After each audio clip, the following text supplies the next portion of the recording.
Hello students, in previous class we have taken one example and we have seen how the Kruskal algorithm works.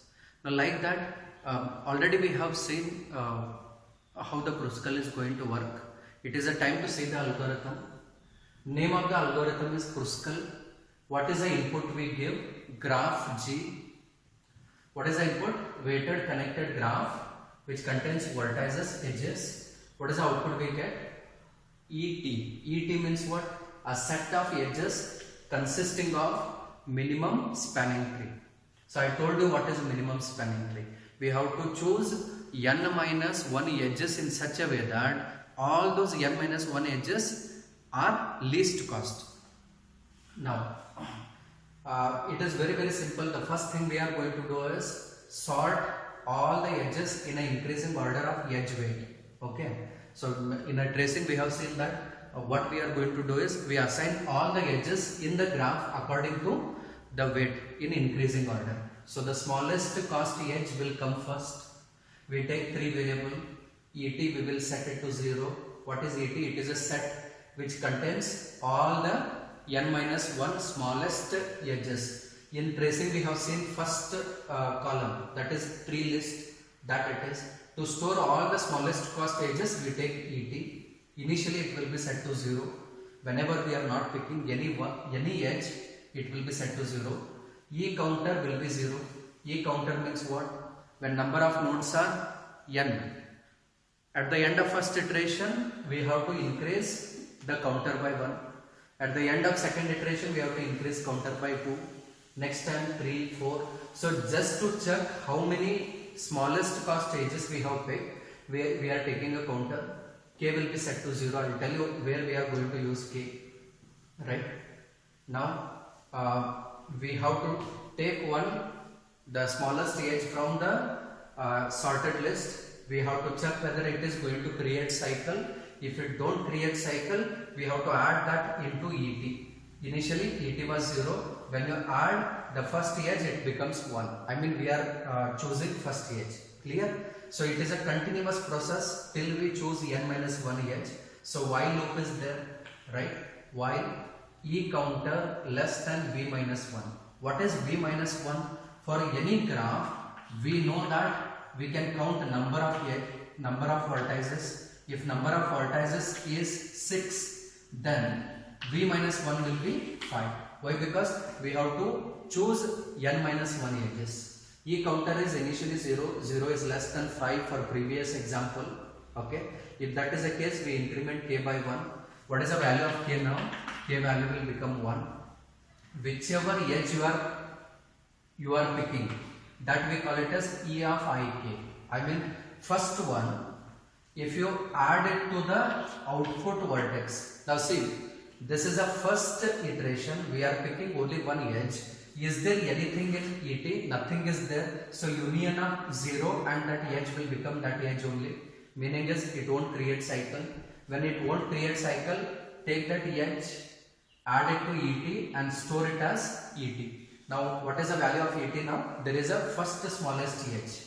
Now increment E counter by 1. What is the E counter value now? E counter value will become 1. Clear? Since it is a while loop, again we come back here. What is the value of E counter? It is 1. 1 is it less than 5? 1 is it less than 5? Yes, right? 1 is less than equal to 5. Increment k by 1, k becomes 2. Now choose next smallest edge in the list. Whatever edge is there already in the ET, if you add this new edge to the already present edge, is it going to create cycle? You check. Whether if it is acyclic, then that new edge we are going to add it to the already present solution and that will become a new solution. Clear? So what is the meaning of this? Whatever new edge you are picking and what is the already edge present in the output list, if you combine both of them, is it a cycle? I mean, will it not create a cycle?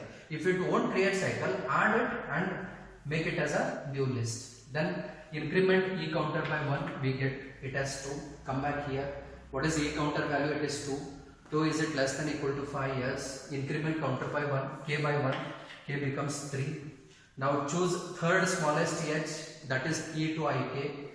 Choose third smallest edge. How many edges are there in the et now? 2 edges. If you add the new edge to already 2 edges which are present, if it don't create cycle, then take it.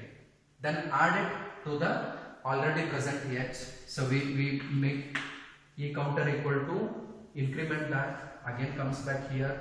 3 is it less than equal to 5? Yes. Increment k by 1, k becomes 3.